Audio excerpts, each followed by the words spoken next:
Mungkin terima kasih sebelumnya. Selamat siang semuanya. Perkenalkan saya dengan Dr. Radian.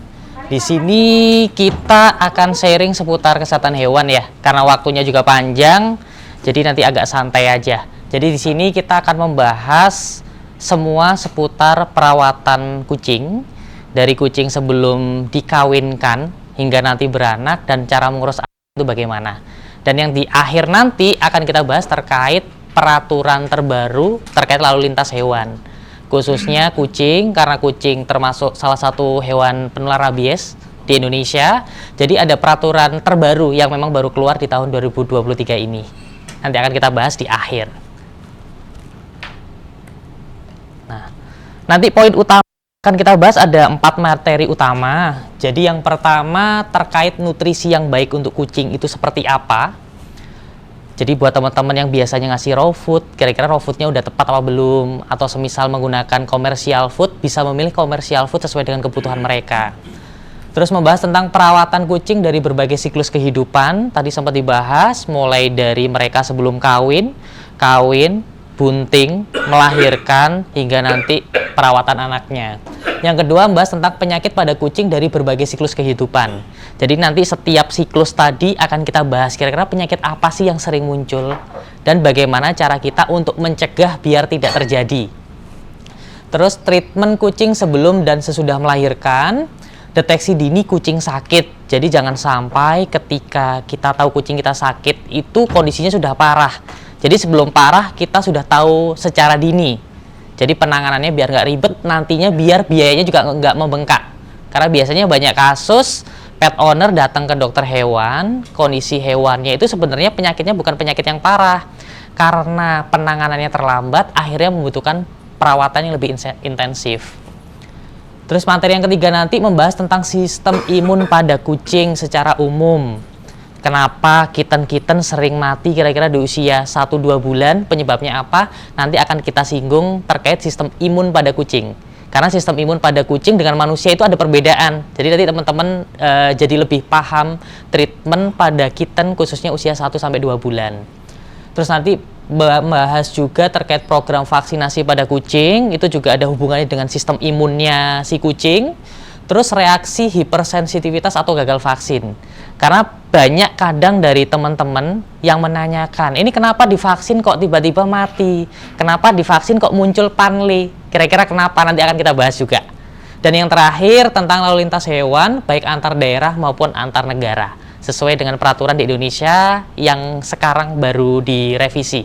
Khususnya setelah mewabahnya PMK. Jadi ada peraturan terbaru dari Indonesia. Nah, di sini sebelum kita masuk ke inti dari materi, kita bahas dulu terkait saluran pencernaan. Kenapa saluran pencernaan ini menjadi fokus utama yang menjadi perhatian kita? Karena banyak penyakit muncul sumbernya itu dari mulut. Baik sesuatu yang dimakan maupun sesuatu yang tidak dimakan, itu mempengaruhi kesehatan mereka. Di sini saya ambil 3 contoh dari sistem pencernaan secara umum. Komparasi antara anjing, kucing, dan manusia. Karena kenapa saya kasih sampel hewannya itu anjing sebagai pembanding? Karena dua-duanya sama-sama hewan yang secara umum dipelihara oleh manusia. Kategorinya sama-sama hewan karnivora, tapi ternyata anjing dan kucing itu ada perbedaan. Perbedaannya di mana? Di sini ada 4 kategori yang akan kita bahas. Yang pertama seputar bobot saluran pencernaan versus dengan berat badan. Jadi si saluran pencernaan dari mulut sampai anus dengan proporsi badan pada kucing itu dia cuma 2,8-3%, pada anjing 2,7%, pada manusia 10%. Artinya apa? Kalau kita bandingkan pencernaannya si anjing kucing dengan manusia, ususnya mereka itu lebih pendek. Terus hubungannya apa? Kalau ususnya lebih pendek, artinya proses pencernaan makanan itu berjalan lebih singkat. Otomatis jika kita memberikan produk pakan atau bahan baku makanan yang nilai digestible-nya itu rendah, tidak akan kecerna, tidak akan jadi daging. Ibaratnya cuma numpang lewat. Itu nanti akan ada hubungannya dengan komersial food Kenapa ada pakan yang harganya murah, kenapa ada pakan yang harganya mahal? Karena berhubungan dengan bahan baku.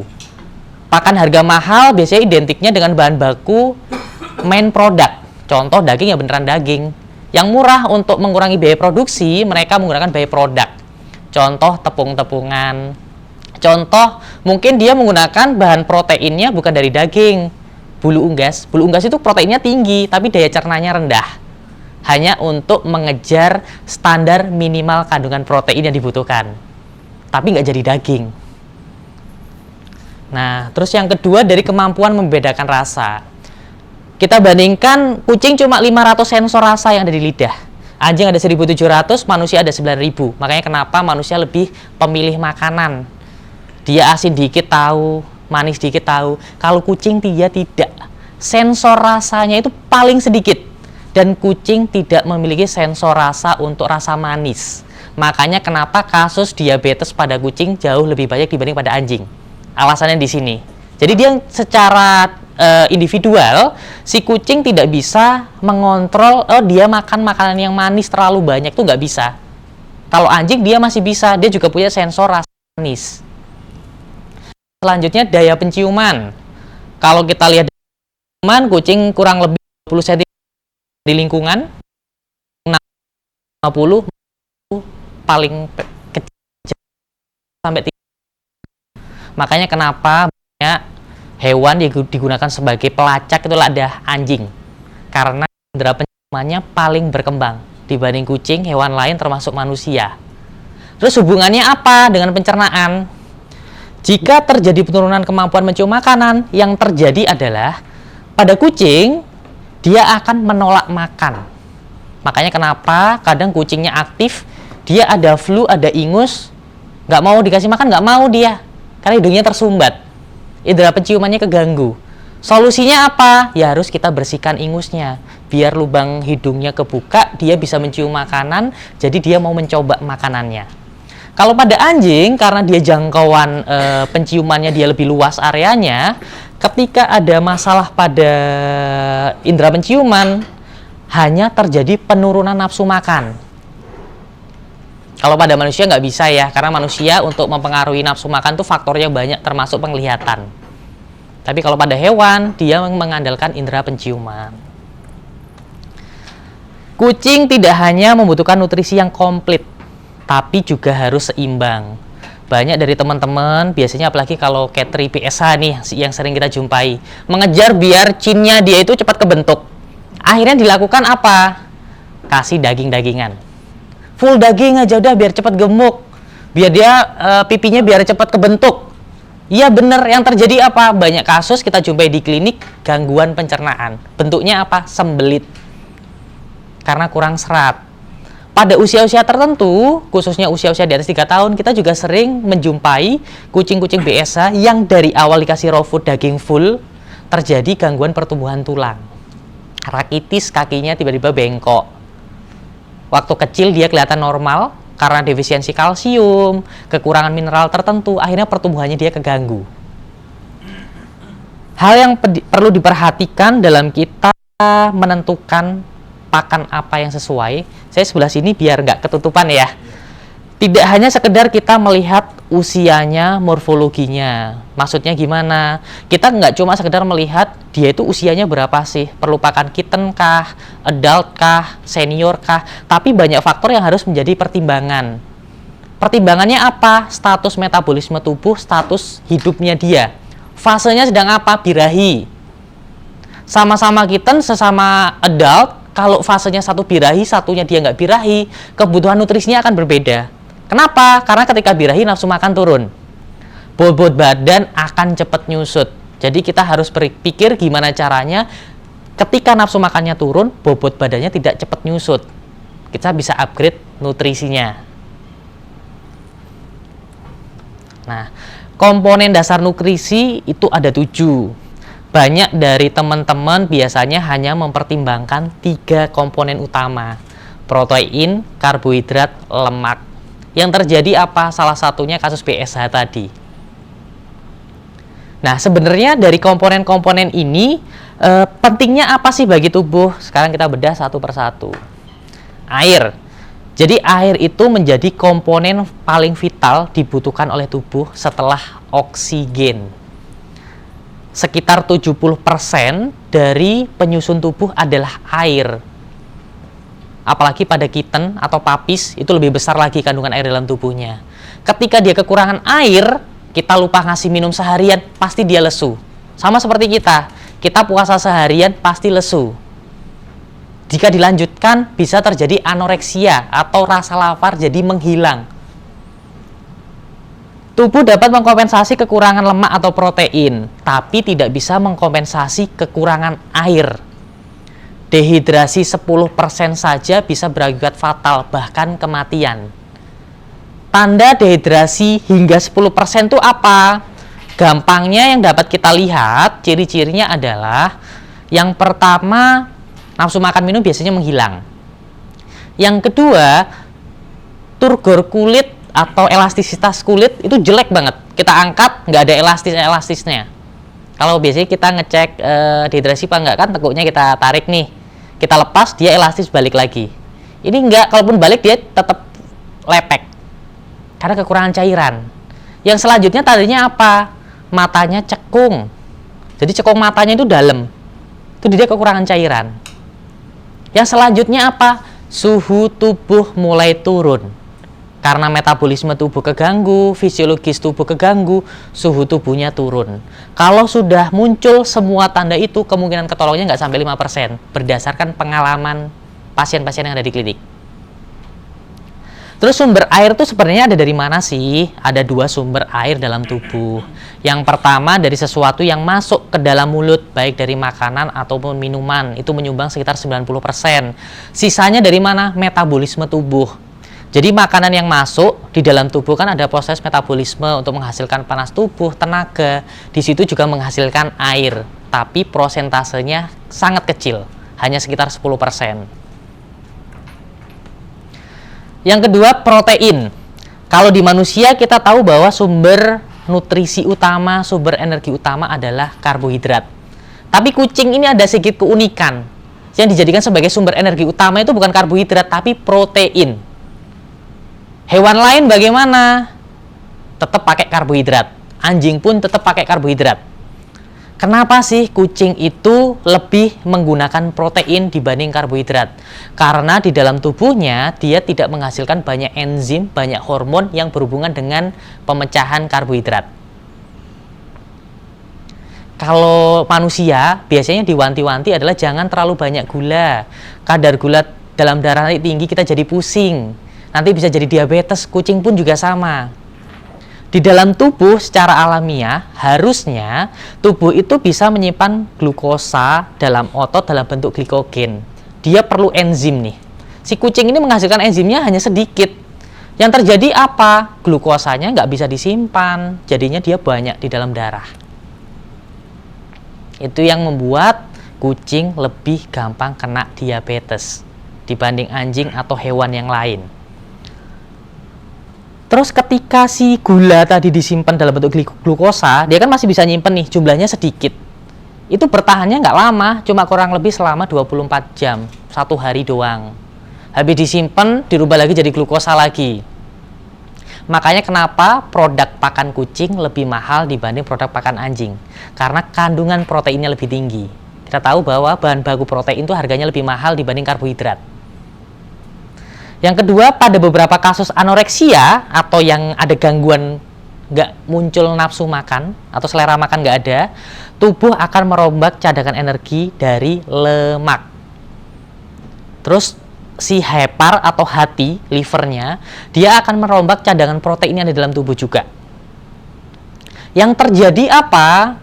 Jika dibiarkan terus-menerus, dia kekurangan glukosa, terjadi namanya hepatitis. Penyakit kuning. Penyakit kuning nggak melulu karena agen infeksi, nggak melulu karena obat-obatan, bisa juga karena dia nggak makan. Namanya hepatic lipidosis. Terus protein sendiri secara umum disebut sebagai asam amino. Itu molekul yang paling kecil yang bisa diserap oleh tubuh. Dan asam amino dibagi menjadi 2, asam amino esensial dan non-esensial. Setiap spesies hewan kategori esensial dan non esensialnya berbeda.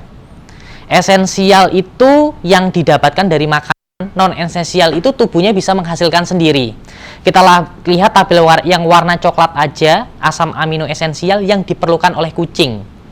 Kenapa pada produk-produk pakan selalu ditulis mengandung taurin? Karena hanya pada kucing taurin masuk kategori asam amino esensial yang tubuhnya nggak bisa memproduksi. Dan taurin ini fungsinya apa sih? Menjaga kesehatan mata. Kucing-kucing yang kekurangan taurin, dia akan gampang kena penyakit mata. Kucing-kucing yang dikasih raw food tidak ditambahkan taurin, tubuh jadi defisiensi taurin, gampang kena penyakit mata. Taurin sumbernya dari mana? Suplemen-suplemen banyak. Kalau enggak, kalau tetap maunya raw food dari mana? Jantung. Jadi kalau teman-teman ngasih raw food, untuk mendapatkan tambahan taurin, harus ditambahkan jantung. Karena taurin sumbernya dari jantung. Yang lain apalagi? Ada lisin. Makanya kenapa banyak produk-produk untuk penambah nafsu makan pada kucing, ada lisin, mereknya macam-macam. Kadang bisa untuk flu, untuk yang lain, karena lisin memang salah satu asam amino yang tidak bisa dihasilkan di dalam tubuhnya si kucing. Tapi lisin tidak boleh diberikan secara berlebihan. Kadang ada yang memberikan lisin setiap hari nih, karena ada bentuknya kapsul, ada yang bubuk, ada yang cair ya, dicampur ke makanan biasanya.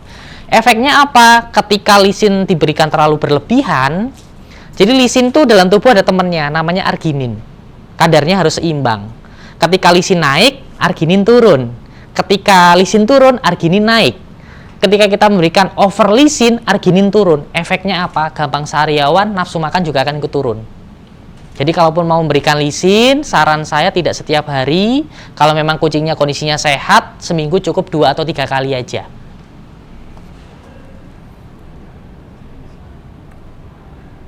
Lemak. Lemak menjadi salah satu sumber nutrisi yang kaya akan energi. Jadi kalau sumber makanan dipecah untuk jadi energi, lemak itu bisa menghasilkan 2 kali lebih banyak energi dibanding karbohidrat maupun protein. Makanya kenapa pada produk-produk pakan kitten, produk pakan mother and baby, kandungan lemaknya lebih tinggi. Karena mereka membutuhkan energi lebih banyak. Terus di lemak juga ada namanya asam lemak esensial, itu yang memang perlu didapatkan dari makanan seperti omega 3, omega 6 dan lainnya. Itu biasanya kalau teman-teman mau menambahkan dari fish oil, itu bisa ditambahkan kalau mau memberikan raw food. Fungsi lain dari asam lemak itu apa sih? Sangat banyak, untuk mengatur metabolisme tubuh, sebagai cadangan energi, pembentuk dinding sel, atau ketika ada luka di dalam tubuh atau di badannya, kok lukanya nggak sembuh-sembuh, bisa jadi juga kekurangan lemak. Kenapa? Lemak sebagai barrier pelindung permukaan dari otot atau sel tubuh. Karbohidrat merupakan sumber energi utama bagi anjing, namun bukan untuk kucing. Tadi sempat disinggung bahwa kucing sumber energi utama adalah karbohidrat. Sumber energi utama adalah protein, bukan karbohidrat. Serat. Serat ini sering diabaikan, tapi ternyata sangat penting untuk kesehatan saluran pencernaan. Serat bukan sebagai sumber makanan, tapi sebagai media untuk memberikan rumah atau tempat untuk bakteri baik, biar berkembang dengan baik, sehingga proses pencernaan makanan berjalan lebih optimal. Yang kedua, untuk memberikan ruang, karena tadi ususnya dia pendek, pencernaannya berjalan lebih cepat, biar makanan atau air yang masuk itu bertahan lebih lama. Jadinya air diserap lebih banyak untuk menghindari terjadinya diare. Makanya kenapa ada produk pakan gastrointestinal, ada tambahan fiber untuk kasus-kasus diare tertentu. Biasanya indikasinya diarenya karena kekurangan serat. Yo ya, boleh. Nanti kalau mau di copy boleh kok materinya. Iya. Iya. Dari dokter enggak ini. Ya. Enggak masalah. Enggak masalah, enggak apa-apa. Ya.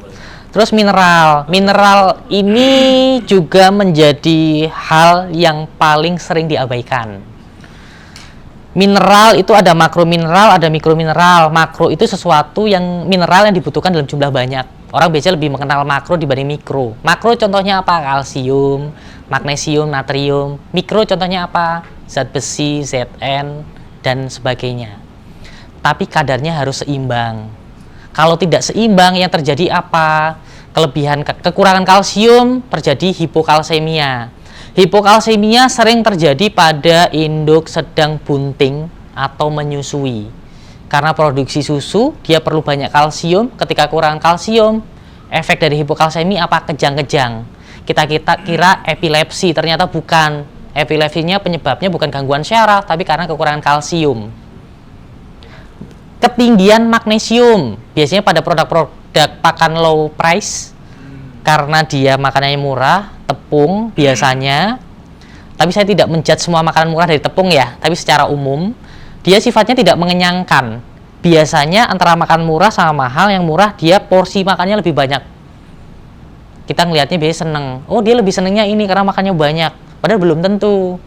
Karena karbohidrat tidak memberikan sensasi kenyang. Protein memberikan sensasi kenyang. Bayangkan kita aja, kita makan steak sama makan nasi. Pasti kita makan nasinya jauh lebih banyak dibanding steaknya.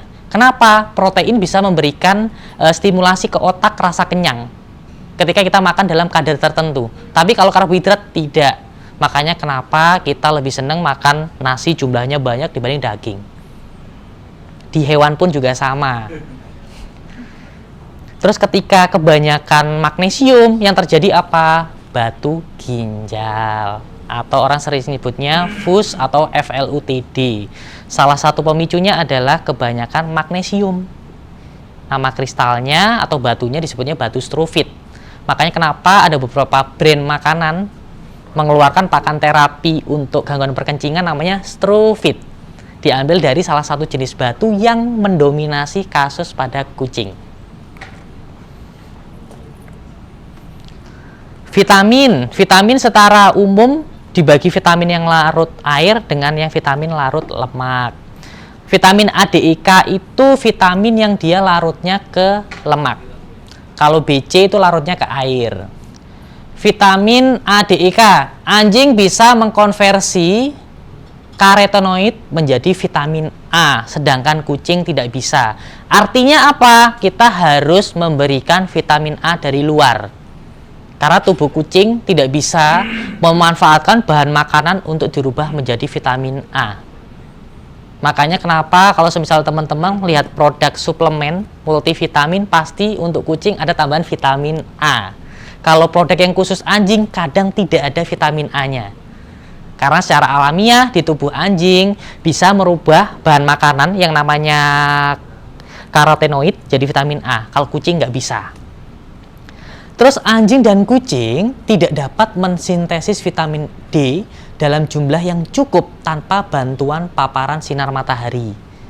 Makanya kenapa kadang dokter hewan selalu menyarankan kucing atau anjing baiknya dijemur di pagi hari kurang lebih 10-15 menit agar tubuhnya bisa mendapatkan lebih banyak vitamin D. Fungsi vitamin D itu apa sih? Orang lebih sering vitamin D identik dengan kesehatan kulit. Apakah cuma kesehatan kulit? Tidak. Jadi vitamin D nanti akan membantu proses penyerapan makanan.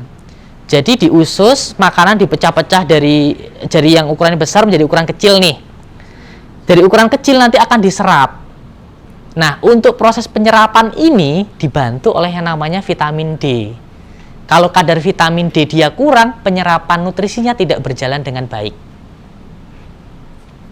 Vitamin K dapat disintesis oleh bakteri yang ada di saluran pencernaan. Jadi vitamin K tidak wajib kita berikan sebagai tambahan. Karena di dalam usus kucing yang sehat, bakteri-bakterinya bisa menghasilkan vitamin K. Vitamin B dan C, defisiensi vitamin B sering terjadi pada kucing yang diberikan raw food, khususnya ikan. Jadi teman-teman kalau memberikan ikan tidak boleh secara terus-menerus. Harus diimbangin dengan bahan protein lainnya. Dikasih premix atau multivitamin tambahan. Karena kebanyakan ikan bisa membuat kadar vitamin B dalam tubuh berkurang. Vitamin C tidak dibutuhkan pada anjing dan kucing karena mereka dapat mensintesis dari hepar atau hati. Kalau manusia kayak sariawan, tubuh kurang fit, biasanya kan dopingnya vitamin C ya. Tapi kalau anjing dan kucing, mereka di tubuhnya itu sudah bisa memproduksi sendiri. Jadi ibaratnya tidak kita berikan vitamin C pun, tubuhnya masih bisa mengkompensasi, kecuali dia ada gangguan hati atau hepatitis. Baru kita memerlukan tambahan vitamin C untuk si kucing kita.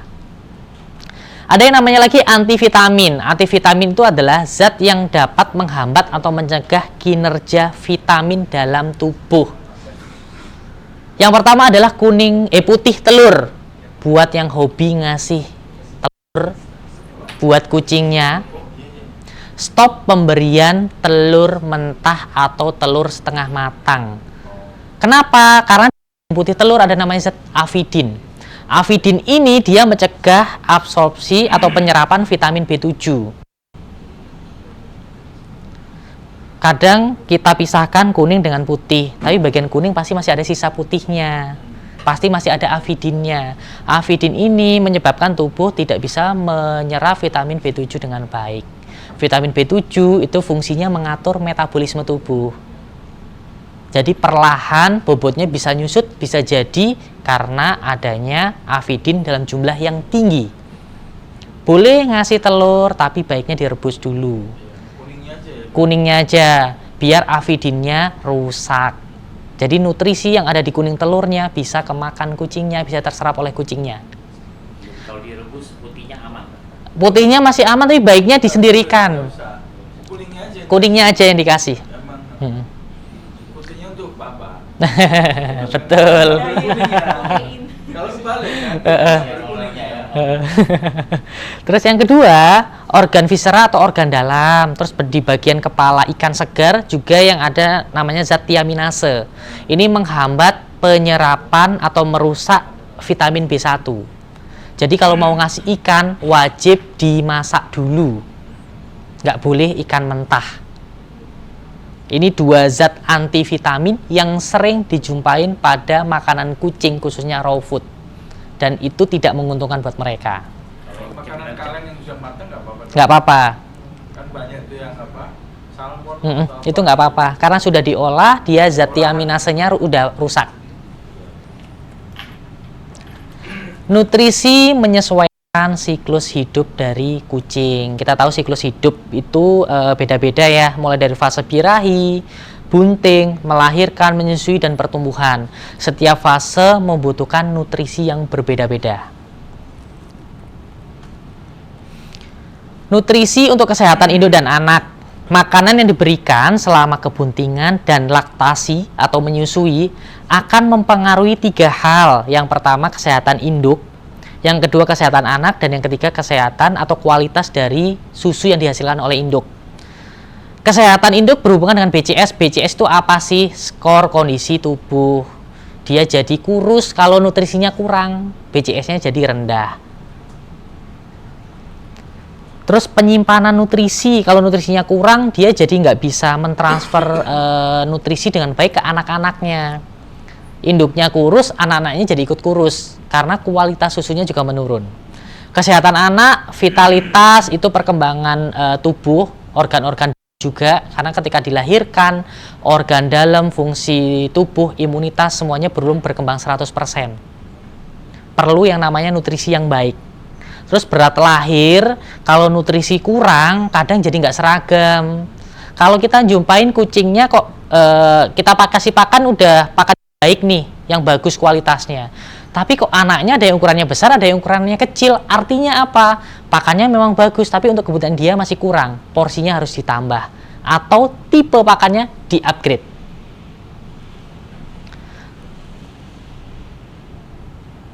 Kualitas air susu terkait kandungan lemak sama nutrisi lainnya. Kenapa di sini ada poin utama kandungan lemak? Tadi sempat disinggung bahwa lemak menghasilkan energi 2 kali lebih banyak dibanding protein dan karbo. Di fase kecil, metabolisme tubuh memerlukan energi yang lebih banyak. Makanya kenapa pada susu terdapat kandungan lemak biasanya tinggi, karena memang dibutuhkan untuk energi. Nutrisi menyesuaikan siklus. Di sini ada sedikit gambaran. Siklus birahi, kelahiran, bunting menyusui, masa sapi, tahap 1 pertumbuhan, tahap 2 pertumbuhan. Tahap 1 pertumbuhan sering disebutnya fase weaning. Pada anjing, makanan biasa dapat diberikan selama sepertiga masa kebuntingan. Namun pada kucing, pakan khusus untuk kebuntingan wajib diberikan selama program pengawinan dilakukan hingga masa laktasi berlangsung. Maksudnya gimana? Jadi kalau pada anjing itu, meskipun anjingnya bunting, kan biasanya bunting rata-rata 2 bulan ya. 3 minggu pertama dikasih makanan biasa dulu nggak apa-apa. Tapi kalau pada kucing, dari program awal mau dikawinkan, langsung dikasih produk pakan untuk ibu dan anak. Kenapa seperti itu? Yang pertama, alasannya anjing tidak picky, tidak pilih-pilih makanan berhubungan dengan sensor lidah dan sensor hidung tadi. Jadi mau diberikan makanan apapun, porsi makannya akan tetap banyak, tapi kucing pikian. Kita tahu ketika dia birahi, nafsu makan pasti turun. Jadi kalau kita kawinkan dengan makanan dengan porsi biasanya, dengan kualitas seperti biasanya, di fase birahi pasti berat badannya akan ikut turun. Terus alasan yang kedua, ketika dia bunting, perutnya kucing itu lebih kecil, lebih ramping dibanding perutnya anjing. Jumlah anak kucing lebih banyak, secara umum lebih banyak dibanding anaknya anjing. Yang terjadi apa? Ketika dia bunting, space perutnya semakin sempit. Ususnya kegencet. Makannya dia cuma sedikit-sedikit. Kalau kita kasih nutrisi yang biasa aja, yang biasanya dia makan, porsinya jadi berkurang nih. Secara otomatis nutrisinya juga berkurang. Sementara selama dia bunting, dia perlu nutrisi yang lebih banyak. Jadi harus di-upgrade makanannya. Kalau pada anjing, fase pembesaran terlihat itu di pertengahan fase kebuntingan. Di awal kadang nggak kelihatan bunting karena perutnya lebih lebar, anaknya juga jumlahnya lebih sedikit, jadi tidak mempengaruhi konsumsi makanannya dia. Di sini yang bahas pertama di fase birahi. Selama birahi, nafsu makan dan minum serta food intake akan menurun karena dia stres. Stres menyebabkan nafsu makan turun. Hal ini disebabkan karena pengaruh dari hormonal dan stres selama periode berlangsung. Nafsu makan dan minum akan kembali setelah masa birahi berakhir, tapi hati-hati untuk kucing jantan. Kucing betina ada fase birahinya di waktu-waktu tertentu, tapi kucing jantan tidak, dia sepanjang tahun. Jadi kucing jantan biasanya birahi akan terlihat jelas ketika dia mencium aroma betina birahi. Jadi semisal kita punya pejantan dan betina, kebetulan betinanya birahi, sedang tidak kita kawinkan, baiknya pejantannya ditaruh di ruangan yang berbeda untuk mengurangi rasa dia pingin kawin. Makanya kenapa jantan untuk mengembalikan berat badan itu lebih susah, karena dia birahi sepanjang tahun. Beda dengan betina, kalau betina ada siklusnya. Oleh sebab itu ketika birahi kita perlu modifikasi pakan. Bisa dicampurkan snack, bisa dicampurkan wet food yang menggugah selera, yang aromanya menyengat, agar hidungnya terstimulasi, jadi dianya mau makan. Normal berapa bulan untuk betina? Untuk betina fase birahi, kita bahas setelah ini. Oh, siap. Nah, birahi berlangsung kurang lebih selama 2 minggu. Ada namanya fase proestrus dan fase estrus. Bedanya apa? Kalau proestrus itu dia sudah menunjukkan tanda-tanda mau kawin, tapi belum mau dinaikin. Pernah lihat kucing dia udah guling teriak-teriak tapi dideketin pejantan ditampol. Nah, itu masih fase proestrus. Hormon estrogennya mulai naik tapi belum puncak. Ketika kadar hormon estrogennya sudah puncak, baru dia mau dikawini. Itu masuknya fase estrus atau fase birahi. Fase proestrus setiap individu beda-beda. Ada yang 2-3 hari, tapi rata-rata 1 minggu. Jadi total dari 2 minggu itu biasanya separuhnya fase proestrus, separuhnya fase estrus atau birahi. Di waktu ini untuk penentuan kita mau dikawinkan atau tidak, Tapi sebelum program pengawinan, agar nanti anak-anak yang dihasilkan kondisinya sehat, kita harus melakukan beberapa step dulu nih. Yang pertama apa? Disarankan untuk pengecekan golongan darah.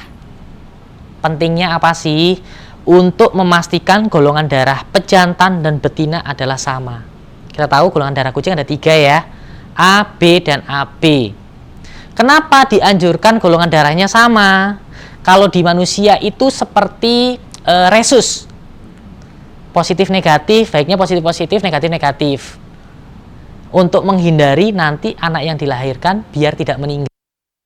Di kucing pun juga sama, nama penyakitnya adalah neonatal isoerythrolysis. Apa itu? Jadi kalau anak habis dilahirkan, dia kan nyusu nih. Bahan baku susu itu kan sebenarnya dari darah. Secara tidak langsung di dalam susu itu ada golongan darah induk yang terbawa. Dia keminum anak. Kebetulan anaknya golongan darahnya contoh A, induknya AB. Masuk, dianggapnya benda asing oleh tubuhnya si anak. Tubuh ada reaksi penolakan. Yang terjadi apa? Isoerythrolysis. Sel darah merahnya lisis atau pecah, terjadi anemia berat. Biasanya terjadi pada anak di usia 3-5 minggu. Kitten, gemuk, tiba-tiba kurus-kurus mati. Salah satu indikasinya karena ini, golongan darah induk dan anak berbeda. Kalau di luar biasanya mereka sudah ada program penggolongan golongan darah. Jadi yang A disendirikan, B disendirikan, AB disendirikan. Jadi ketika mau dikawinkan, mereka udah tahu nih pejantan ini bisanya dengan betina yang mana untuk menghindari penyakit ini. Yang kedua, penyakit menular. Ada beberapa penyakit yang ditularkan lewat perkawinan atau masa kebuntingan. Yang pertama adalah FIP. FIP itu dari virus corona. Ketika induk dia bunting posisi positif FIP, otomatis anaknya akan membawa virus FIP. Tapi kita yang tidak tahu munculnya di usia berapa. Yang kedua, FELV. FELV itu leukemia virus, jadi dia merusak sel darah merah juga. Gejala secara umum biasanya dia ada sariawan. FELV ini ada satu yang belum saya tulis, FIV. FIV itu virus juga, kalau di manusia itu HIV. Kalau FIV, dia juga secara umum gejalanya sariawan. Cuman gejala pastinya tergantung infeksi lain yang menyertai. Kayak HIV, kalau dia ada penyakit A, ya gejala yang dominan A. Ada penyakit B, yang dominan B. Kalau ternyata kucingnya kena panle, ya dia dominan panle. Dia ada infeksi mulut, dominan gejala infeksi mulut. Itu FIV. Parasit darah itu ada tipe yang dia ngerusaknya sel darah merah, ada yang rusaknya sel darah putih, ada yang plasma darah. Perantaranya adalah parasit, khususnya kutu. Toxoplasmosis itu juga bisa ditularkan lewat kebuntingan. Helminthiasis atau cacing juga bisa ditransfer di fase kebuntingan atau pas dia menyusui. Makanya kadang bisa kita jumpai kitten baru 1 bulan tiba-tiba muntah cacing. Itu ditularkan dari induknya. Jadi baiknya kalaupun memang kita punya indukan calon pejantan yang mau kita kawinkan, harus sudah ada pengecekan penyakit-penyakit tadi. Kalau memang sudah bebas kan kita sendirikan, kita bedain ruangan. Jadi untuk selanjutnya kalaupun mau cek ulang bisa setahun atau 2 tahun sekali. Status imun atau kesehatan, kita harus memastikan kondisinya sehat, usianya juga mencukupi, berat badannya ideal dan layak untuk kawin. Jadi sehatnya itu melihatnya dari mana nanti akan kita bahas belakang, nanti ada materinya sendiri. Usia mencukupi minimal 1 tahun, jadi biar organ reproduksinya itu berkembang optimal dulu. Kadang ada beberapa kucing yang dia usia 6 bulan, 7 bulan udah birahi, tapi baiknya jangan dikawinkan dulu, organ reproduksinya belum siap. Kalau kita kawinkan yang terjadi apa? Sama kayak manusia. Masih SD, udah mens dinikahkan. Punya anak kadang susah lahiran, kadang anaknya lahirnya prematur, di kucing pun juga bisa terjadi. Bebas kutu atau ektoparasit, jadi nggak boleh ada kutu kutu kalau mau dikawinkan, bahaya dia bisa perantara parasi darah, jika kutunya jumlahnya banyak juga bisa bikin anemia. Repot lagi kalau dia lahiran, induknya bisa kita kasih obat, anaknya kan belum bisa. Vaksin sudah harus dilakukan berhubungan dengan nantinya antibodi yang ada pada induknya bisa diwariskan ke anak. Nanti bertahannya berapa lama sih antibodi warisan dari induk ini? Nanti akan kita bahas. Saya sudah mengumpulkan data dari beberapa literatur. Jadi antibodi panle dari induk diwariskan ke anak itu bertahan berapa lama, kalisi berapa lama, nanti kita bahas setelahnya. Obat cacing, berikan obat cacing untuk memastikan mereka bebas cacing. Karena kalau cacing ini agak PR. Kenapa? Kalau pada kitten kita gampang melihat dia cacingan apa enggak. Gejalanya apa? Namanya pot belly disease. Perutnya buncit, dadanya kurus, kayak orang busung lapar. Itu ciri khas cacing. Meskipun bisa juga karena virus FIP tipe basah, tapi itu ciri khas cacing, apalagi pada kitten. Kalau pada kucing dewasa, gejala pot belly disease sudah nggak kelihatan. Akan susah. Caranya gimana? Trial obat cacing. Kalau memang dia cacingan atau kondisi cacingnya banyak, kita berikan obat cacing. Di hari yang sama atau besoknya bisa keluar cacing. Kalau lewat muntahan artinya banyak cacingnya. Karena normalnya di lambung kucing tidak ada cacing. Harusnya di usus 12 jari dan usus belakang-belakangnya. Kalau udah ada di muntahan, perutnya banyak cacing. Normalnya harusnya keluar lewat kotoran. Kalau ada cacingnya bagaimana? Tunda dulu pengawinan. Kita lakukan program pemberantasan cacing. Programnya gimana? Ini harus digarisbawahi nih. Banyak kasus sudah dikasih obat cacing kok nggak sembuh-sembuh karena tidak tepat dalam aplikasi. Maksudnya bagaimana? Kadang ada yang ngasih obat cacing 3 bulan sekali, 4 bulan sekali. Benar untuk program pencegahan. Atau sebulan sekali untuk program pencegahan benar. Tapi untuk pengobatan, treatmentnya akan berbeda. Bedanya gimana? Diingat-ingat dulu kata kuncinya. Semua obat cacing tidak ada yang bisa membunuh telur cacing. Jadi kalau kita berikan obat cacing, cacing-cacingnya pada mati, telurnya kebal. Kalau nggak diulang, ya dia menetas lagi, reproduksi lagi. Tipsnya apa? Jenis cacing sangat banyak. Siklus hidupnya beda-beda. Secara umum dari dia menetas, dewasa sampai bertelur lagi, butuh waktu kurang lebih 5-2 minggu. Tergantung jenis cacingnya. Kita biasanya mengajukan pemberian obat cacing 1 minggu sekali selama 1-2 bulan untuk program pengobatan. Jadi kita udah nggak pusing-pusing lagi menghafalkan siklus hidupnya cacing, kita ambil garis tengahnya. Rata-rata di usia berapa mereka bisa mati, mereka bisa menetas. Biasanya kita anjurkan seminggu sekali selama 1-2 bulan.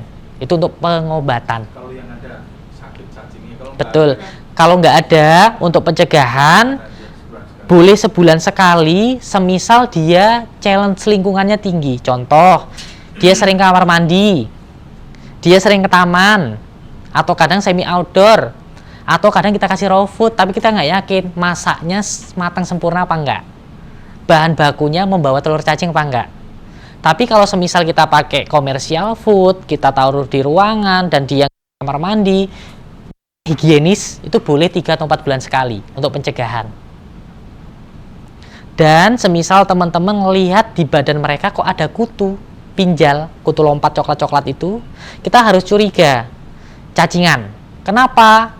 Kutu ini bisa membawa cacing pita. Cacing pita kalau dia jumlahnya belum banyak, yang keluar dari badannya kucing itu bentuknya nggak panjang-panjang kayak pita. Bentuknya segmen-segmen, kadang kita kira belatung. Kalau di kotoran ada putih-putih gerak kayak belatung, itu segmen cacing pita. Bukan belatung. Perantaranya adalah pinjal. Jadi kalau mau ngobatin cacingnya, kutunya juga harus dibinasakan. Kalau enggak, dia akan berulang. Karena perantaranya dari si kutu tadi. pinjal tadi. Kalau kita pengobatan Kitten sama. minggu sampai 5 Betul. Jadi kita melihatnya bukan usia kucingnya, tapi prediksi siklus hidup si cacing.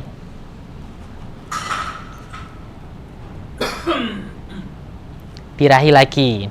Gangguan atau penyakit apa sih yang sering terjadi pada kucing khususnya pada usia birahi? Ada dua. Ini bukan penyakit infeksius, berhubungan dengan hormonal, berhubungan dengan pakan. Yang pertama namanya nymphomania atau hypersex. Jadi kucing itu bisa hypersex. Dia birahi terus karena kadar estrogennya tinggi terus, kalau jantan kadar testosteronnya tinggi terus. Hal ini menyebabkan kucing jadi susah bunting. Udah kawin-kawin tapi kok birahi terus. Kira-kira kenapa? Tempat sel telur, ovarium, itu di dalamnya kan dia bening. Kalau semisal kita lihat tuh, isinya adalah hormon estrogen. Ketika kadar estrogen berlebih, si folikel-folikel ini jumlahnya lebih banyak, menyebabkan dia birahi terus-menerus. Kalau di manusia itu kista. Tapi kistanya di ovarium, di tempatnya sel telur. Si kista menyebabkan produksi estrogennya berlebihan. Yang terjadi apa? Dia birahi terus-menerus. Kok harusnya 2 mingguan birahi udah selesai, kok ini sebulan 2 bulan kok birahi-birahi terus tapi kawin nggak bunting-bunting. Bisa jadi karena nymphomania ini. Penyebabnya karena kista folikuler. Kalau ini treatmentnya harus suntik hormon. Sama dokter hewan nanti akan disuntik untuk memecah folikelnya tadi. Yang kedua adalah silent heat atau birahi tenang. Kalau ini nggak beger-beger, kebalikannya dari yang tadi. Tidak menunjukkan tanda-tanda birahi. Faktor pakan menjadi penyebab utama. Biasanya pada kasus-kasus malnutrisi atau nutrisinya yang masuk nggak seimbang, sehingga produksi hormon yang berhubungan dengan reproduksi kadarnya rendah. Dia menghasilkan sel telur atau ovarium bisa matang, cuma karena produksi estrogennya dia tidak normal, birahi nggak muncul. Kalau mungkin dikawin suntik bisa jadi, tapi karena dia belum hit, masih seolah-olah fase proestrus tadi, dianya nggak mau dikawinin, ditampolin jantannya tiap mau deket. Jadinya nggak bunting-bunting. Penyebabnya yang kedua bisa juga karena namanya adalah CL persisten, corpus luteum persisten. Itu apa? Jadi di ovarium, tempat sel telur, kan tadi ada folikel yang menghasilkan estrogen. Di dalam folikel itu ada telurnya. Si telur ini nanti akan pecah. Pecahannya membentuk semacam bentukan koreng. Korengnya namanya corpus luteum atau CL. Si CL ini menghasilkan hormon kebuntingan namanya progesteron. Karena si CL ini harusnya nanti hilang, dia permanen di situ. Jadinya tubuh seolah-olah dia bunting. Jadi nggak menunjukkan tanda-tanda birahi. Ini treatmentnya juga harus suntik hormon. Tapi hormonnya beda dengan kasus yang pertama tadi. Sebelum ke yang kebuntingan, ada pertanyaan?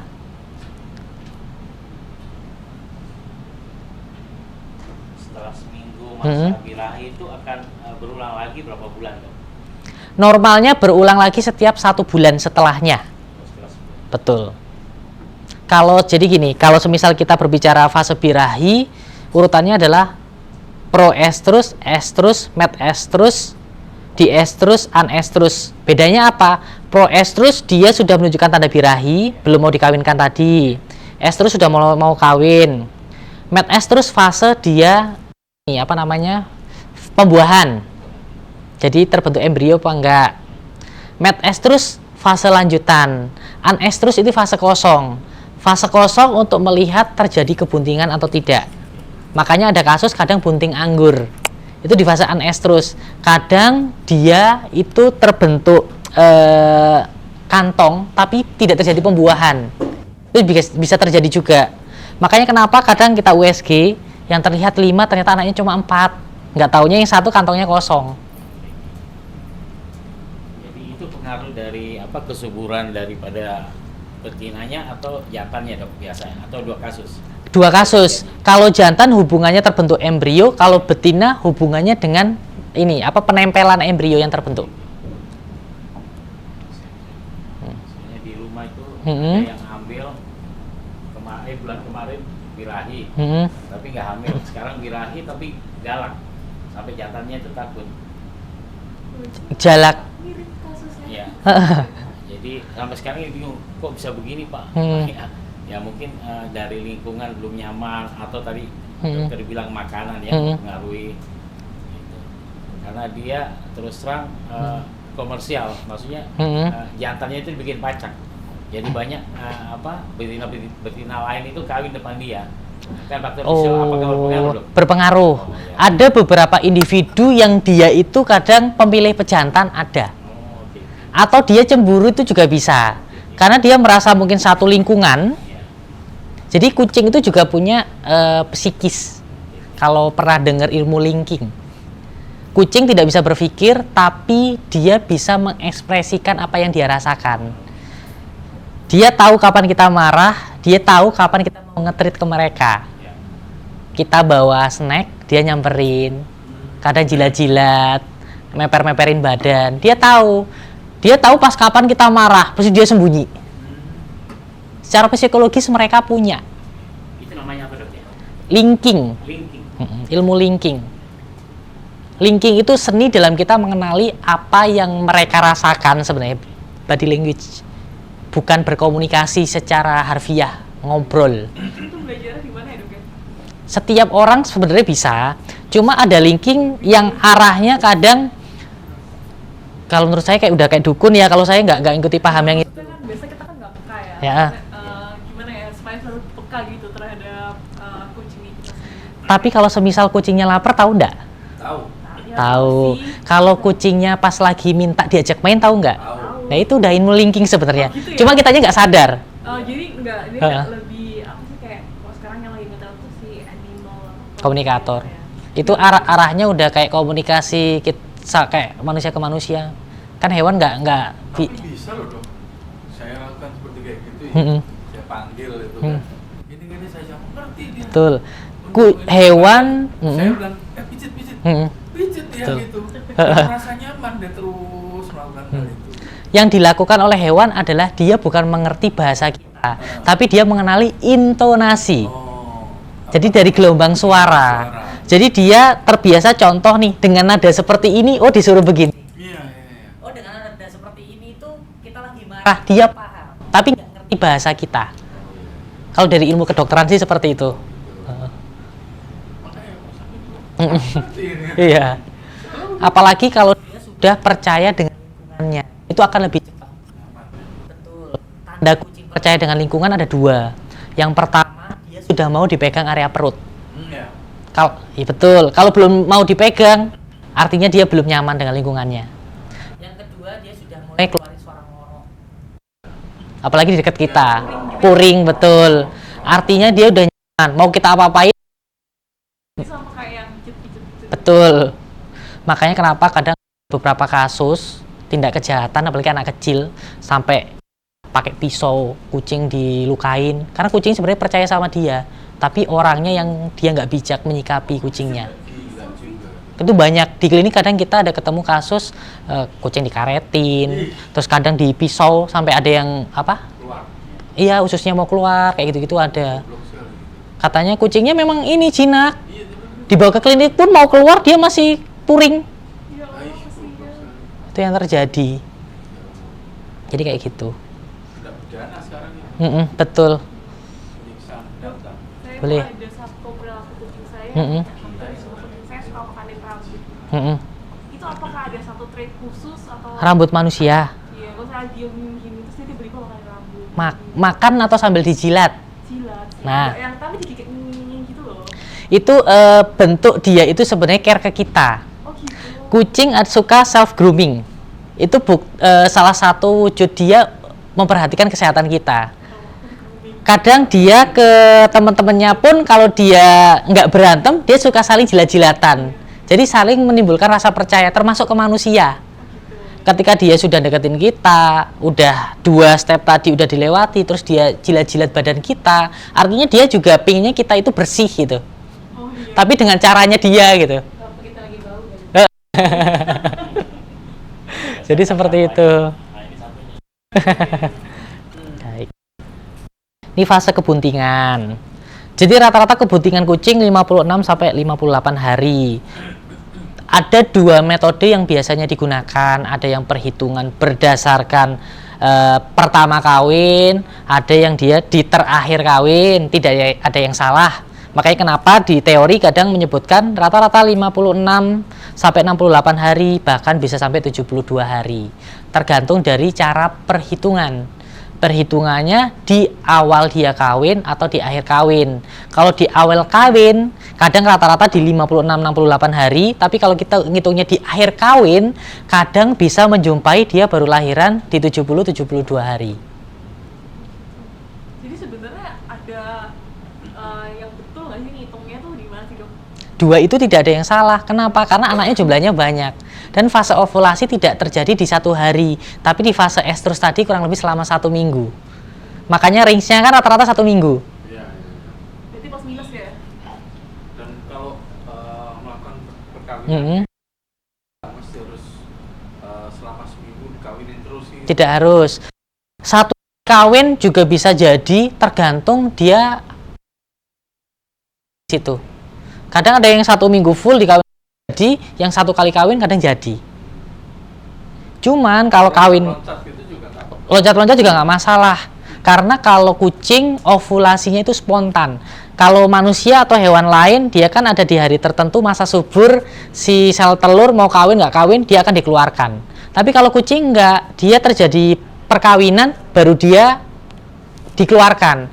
Makanya kenapa kalau kucing habis kawin dia pasti teriak dan marah-marah, Iya. karena ovulasi sakit, Apa? sakit. Oh sakit. Pecah. Jadi pecah sel telurnya keluar. Tapi habis itu rasa sakitnya hilang lagi. Karena estrogennya dia tinggi, dia birahi lagi. Itu ovulasinya tipikalnya ovulasi spontan kalau di dunia medis nyebutnya. Jadi harus ada stimulasi kawin dulu, kalau nggak kawin tidak terjadi ovulasi. Mungkin nggak bapaknya 2? Mungkin Oh bisa. bisa, karena ovulasi bisa terjadi selama 1 minggu. Kan sel telurnya banyak yang diproduksi. Jadi mungkin 3 jantan, 4 Betul. Makanya kenapa biasanya kalau untuk program breeding kan nggak boleh selama 2 minggu, nggak boleh dengan 2 pejantan yang berbeda. Kan wajib 1. Alasannya ke arah situ. Nah, sama ini dok, itu kan banyak seadanya Hmm. kita punya ini apa pejantan, Hmm. ini apa 2, sedangkan dia sudah, kita nggak ada pejantan ini, Hmm. sedangkan dia sudah birahi. Apakah benar pada saat 2 kali birahi dalam 2 bulan itu akan menimbulkan penyakit kalau dia tidak rilis? Dan seandainya tidak dirilis, kira-kira untuk menghindari saat birahi itu gimana? Oke. Ada penyakit namanya Pyometra, Cystic Endometritis Purpuralis Pyometra. Jadi fase di mana rahim mengalami peradangan. Awalnya hanya radang biasa diakibatkan kadar hormon estrogen itu tinggi, progesteron tinggi. Harusnya terjadi penempelan janin, embrio, tidak terjadi. Tapi tidak dalam waktu yang pendek. Biasanya terjadi dalam waktu bertahun-tahun.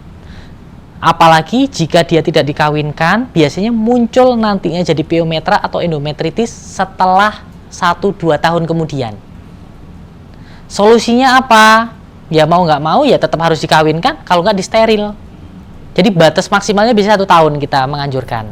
Jadi kalau udah 1 tahun, memang dia kok nggak tetap dikawin-kawinkan, kita harus pilih opsi mau disteril atau mau dikawinkan. Kalau dikawinkan tapi dia nggak mau kawin gimana tuh? Kalau dikawinkan, Jadi yang, apa namanya?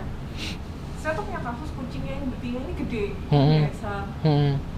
Kebetulan jantannya tuh juga cukup gede. Cuman mereka ini on par gitu loh, karena jantannya 5 kilo, betinanya 5 kilo juga.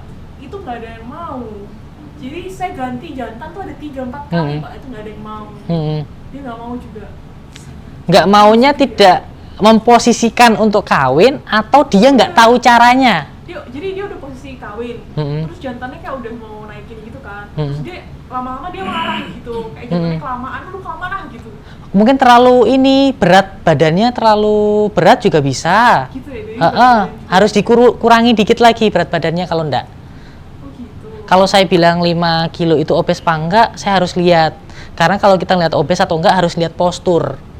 Kan ada yang tulangnya panjang, dia pendek, nanti standar berat badannya akan beda-beda. Paling gampang lihatnya adalah posisi pas dia mandi, kita lihat pinggulnya. Kalau pinggulnya dia masih ada lekukan, artinya masih ideal. Lurus dia mulai overweight, kalau sudah mulai jendul artinya obesitas. Enggak sih kalau jendul. Jendul enggak, udah lurus. Lurus. Berarti udah mulai overweight. Dikurangi dikit lagi aja. Takutnya gara-gara itu. Berarti diet ya? Betul, karena kalau berat, dia kan kalau kawin kan kaki depan kan ada diangkat. Ya kan? Capek nggak kuat nopang itu juga bisa. Saya di rumah malah ini Pak, kayak manusia gitu ya kawinnya. Ya nanti saya ada videonya. Jadi bukan berbeda kayak manusia normal gitu. Tapi alhamdulillah top chart juga, setiap kawin itu 7. Banyak banget 7. Jantan saya Ya, kayak nggak nemu titiknya kali ya, jadi kayak betinanya jadi rontok dulunya. Dia jadi cukup gitu. Iya, itu harus dibantu dipegangin dulu Apanya? si betinanya. Jadi yang kita posisikan tuh betinanya. Biasanya kayak gitu itu pejantan-pejantan yang kemungkinan yang pertama belum pernah kawin. Kemungkinan yang kedua sebelumnya ada pejantan alfa di situ. Oh, dia ngeliat ada saingan gitu ya. Dia takut sama yang alfanya. Biasanya gitu. Kalau memang ada pejantan alfa, baiknya dipindah ruangan. Yang si nggak alfa. Iya, betul. Jadi biar dia juga nggak mencium bau kucing yang lain. Kadang dari situ.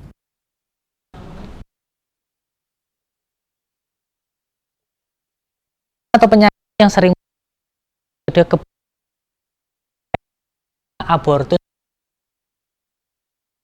Bicara abortus, penyebabnya tidak melulu karena penyakit, bisa juga karena yang non infeksius. Penyebab yang infeksius paling sering yang pertama adalah penyakit toxoplasmosis. Ini bisa menyebabkan keguguran. Ini penyakit yang kategorinya zoonosis, bisa menular ke manusia. Pengecekannya tukso itu harus ambil sampel darah, nanti ada tes kitnya. Kalau sudah terkena tukso, apakah bisa disembuhkan? Bisa. Dan berdasarkan penelitian, kasus tukso di kucing sebenarnya tidak banyak, tidak semengerikan yang bisa disampaikan orang. Kalau melihara kucing nanti kena tukso, susah hamil, itu enggak. Karena kita dari ribuan pasien yang dites tukso, enggak sampai 0,5% yang positif. Pernah memang ada yang positif, itu karena memang dia sudah menunjukkan gejala. Dan bisa diobati, setelah diobati dia sembuh. Terus yang kedua yang sering terjadi adalah flu cat. Dari flu bisa menyebabkan keguguran. Jadi harus penyakit yang serius. Kenapa? Karena ketika dia flu, indera penciuman keganggu, nafsu makan akan turun. Kalaupun dia makan tidak sebanyak biasanya, nutrisi yang masuk tidak banyak. Yang terjadi apa? Untuk kebutuhan dia aja nutrisinya kurang, untuk anaknya makin kurang, anak lemah. Diare pun juga sama. Ketika sakit, kucing tingkat stres akan meningkat. Salah satu hal pemicu keguguran atau ketika dia mau lahiran adalah stres. Hormon stres dia yang akan menstimulasi namanya hormon relaksin untuk kayak nyuruh tubuh ini waktunya lahiran.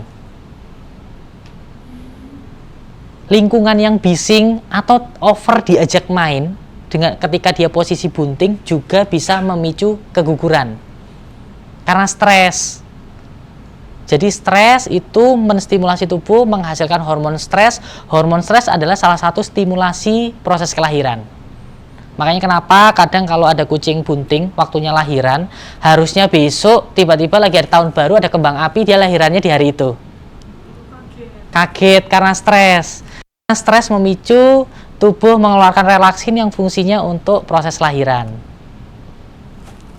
Yang kedua hipokalsemia, tadi sempat disinggung karena kekurangan kalsium, salah satu tandanya adalah kejang.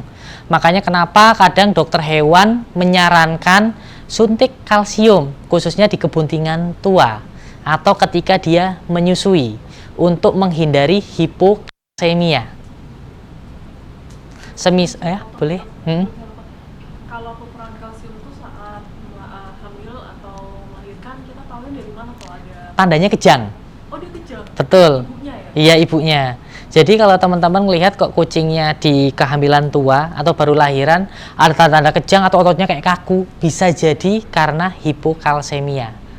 Itu tanda luar. Kalau untuk diagnosa pasti harus lab darah, nanti kadar kalsiumnya bisa turun. Cuma dari tanda luar itu. Solusinya adalah disuntik kalsium. Ketika disuntik kalsium, nanti perlahan gejala kejangnya hilang. Pada saat kebuntingan, napasnya pendek, itu gejala apa, Dok ya? Kebuntingan nafas pendek ada 2 kemungkinan. Kemungkinan yang pertama memang ada gangguan pernafasan. Kemungkinan yang kedua jumlah anaknya banyak dan besar-besar. Space perutnya kecil, dia kedesak. Apalagi kalau jenis-jenis kucing kecil atau kaki pendek kayak Manskin, itu biasanya gampang gangguan pernafasan. Terus dia juga gampang nyentuh lantai, gampang kembung juga, produksi gas di usus juga lebih meningkat dibanding kucing pada umumnya. Nah itu caranya supaya biar Iya, recovery-nya gimana itu, Dok, ya seperti ini? Yang pertama, kalau treatment untuk kucing Manskin, yang pertama nggak boleh ada ubin. Aneh. Harus ada alas, jadi biar nggak dingin. Posisi kadang dia belum bunting aja, kadang perut nyentuh lantai, apalagi posisi bunting. Oh iya, biasanya. Betul, wajib ada alas. itu harus di kandang. Baiknya iya, harus ada alas. Yang kedua, kucing Manskin kan tipikal kucing yang dia nggak bisa kita gendong karena kakinya pendek, dadanya biasanya lebih flat dia dibanding ras yang lain. Ketika kita angkat, dia akan sesak nafas, apalagi kalau posisi bunting. Jadi kalau memang mau memindahkan, baiknya tidak diangkat. Itu yang bikin dia stres, nafas lagi makin berat, perut dia keisi, makin sesak nafas. Saya terus terang, minggu kemarin itu ada kejadian, saya punya kucing itu betina hamil 2 minggu. Nah, jadi Catboy info sesak napas ya, napasnya lebih cepat. Jadi saya suruh ke dokter, dokter anggap dia mungkin ada paru-paru basah. Tapi setelah di rongsen itu nggak ada. Jadi saya bilang, Dok, bisa minta tolong ini ya, infus vitamin minimal kan supaya tambah ini ya buat. Jadi setelah diinfus, pulang ke rumah belum nyampe sudah kayak ini. Oke, baik. Tidak ada gejala bilang sakit atau lemas gitu kan, nggak ada. Dia masih tetap aktif. Lidahnya warnanya apa? Nah itu saya nggak cek gitu ya. Kalau semisal contoh nih, dia sesak nafas berubah jadi warna kehitaman rada biru, artinya hipoksia, kekurangan oksigen. Ketika kita X-ray, kadang kelihatannya paru-parunya normal, tapi kadang ada sumbatan di saluran atasnya. Tersedak juga bisa. Terus kemungkinan yang kedua, cuacanya lagi panas apa enggak? Terus kita taruh di ruangan yang sejuk atau tidak. Semisal dia posisi bunting besar, kan memang rongga dada akan lebih terdesak. Laju nafas akan lebih terengah-engah atau enggak normal. Ketika lingkungan panas, dia akan lebih terengah-engah lagi. Itu yang bisa menyebabkan kadang dia gagal nafas. Atau yang ketiga, pada kucing-kucing yang ada bawaan penyakit jantung kayak kucing Maine Coon. Ketika dia stres, lingkungan panas, itu juga detak jantung akan. Ketika detak jantung tidak stabil, bisa menyebabkan gagal nafas. Kalau orang jantungan nyebutnya. Cuma untuk kasus ini saya harus tahu dulu ngelihat hasil X-ray-nya seperti apa. Terus gambaran dia buntingnya di usia berapa, penampakan fisiknya bagaimana. Itu yang sampai sekarang saya belum ketemu dokternya. Saya belum tahu kira-kira root cause-nya gimana. Memang sudah mati, tapi kita kan harus belajar dari itu seperti itu. Usia kebuntingannya kira-kira? Salah 2 minggu. Oh, baru kebuntingan awal ya. Makanya sayang. Jadi ya kalau umur hampir 4 tahun. Jenis kucingnya? BSA. BSA, oke. Liter ketiga rencananya. Ada riwayat dia gangguan pernafasan sebelum? Alhamdulillah nggak ada. Ada ya? Anak-anaknya pun alhamdulillah ini. Tapi anaknya itu biasa 7, yang hidup cuma 3. Oke. Ya, jadi bukan karena sakit, dia terlalu care, kadang diangkat, kejepit di litter box-nya. Oke, baik. Kemarin sempat di nekropsi enggak? Agak sempat. Jadi itu terdeteksi siang jam 13. Dia info saya jam 17 bawa ke dokter. Setelah itu ambil tindakan, pulang ke rumah sudah belum nyampe, sudah nggak ada di mobil. Baik, kalau ini saya belum bisa menyimpulkan, jadi harus tahu. Kalau saran saya ke depan, semisal memang ada kasus yang kematian, kita nggak tahu penyebab pastinya apa, saran saya minta otopsi atau nekropsi. Iya. Jadi kita tahu nih di dalam ini yang bermasalah apa, yang nggak normal apa. Jadi kita tahu ke depannya biar nggak terjadi kira-kira harus apa gitu. Tapi ya pada saat mati itu kan ini sudah malam. Itu berapa lama saya bisa simpan untuk tetap awet? Besoknya masih bisa, tapi disimpannya di freezer. Paling yang tidak, kalaupun nggak di freezer juga masih bisa. Tapi kita nggak bisa deteksi yang pencernaan. Karena pencernaannya pasti sudah mengalami pembusukan, produksi gas sudah meningkat. Jadi kita tidak bisa menganalisa kerusakan di pencernaannya, efek karena mati yang sudah lama atau karena penyakit. Tapi kalau organ lain masih bisa dilihat. Saya masih kemarin bilang, tapi pada saat itu di Bogor ini belum tahu otopsi itu di mana. Di Jakarta pun kami nggak ada ide. Kalau ada boleh juga saya. Di tempat kami bisa semua. Boleh. Tapi kita kalau nekropsi atau autopsi makroskopik aja. Makroskopik itu kita bedah yang abnormal mana kita foto-foto, baru nanti kita analisa nih dari abnormal ini arahnya bisa kemana aja. Itu bisa. Tapi kalau mikroskopik itu harus sampelnya harus dikirim. Biasanya ke balai karantina atau apa. Jadi organnya kecil disimpan di formalin, baru di formalin nanti dibikin preparat kecil. Soalnya ini dia bertiga ini betina sama-sama hamil satu angkatan. Oke, baik. Siap. Siap, sama-sama. Terus yang ketiga, endometritis atau piometra, infeksi pada rahim. Bisa juga efek karena penggunaan hormon yang tidak terkontrol. Kadang ada beberapa dari teman-teman yang menunda kehamilan, kucingnya dikasih obat KB. Itu nggak boleh. KB manusia. Betul. Tapi ngaruh kah, Dok? Ngaruh. Karena obat KB manusia isinya adalah progesteron.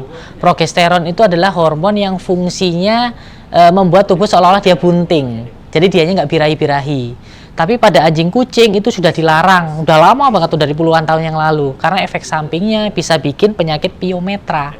Kalau kita mau tes, mau cek kucingnya piometra atau enggak, langsung aja gitu bawa ke dokter hewan atau bisa nggak Nanti kita di USG atau X-ray itu baru kelihatan. salah satu di antara dua itu? Betul. Tapi kalau dari penampakan fisik akan sedikit susah ketika piometranya masih kecil.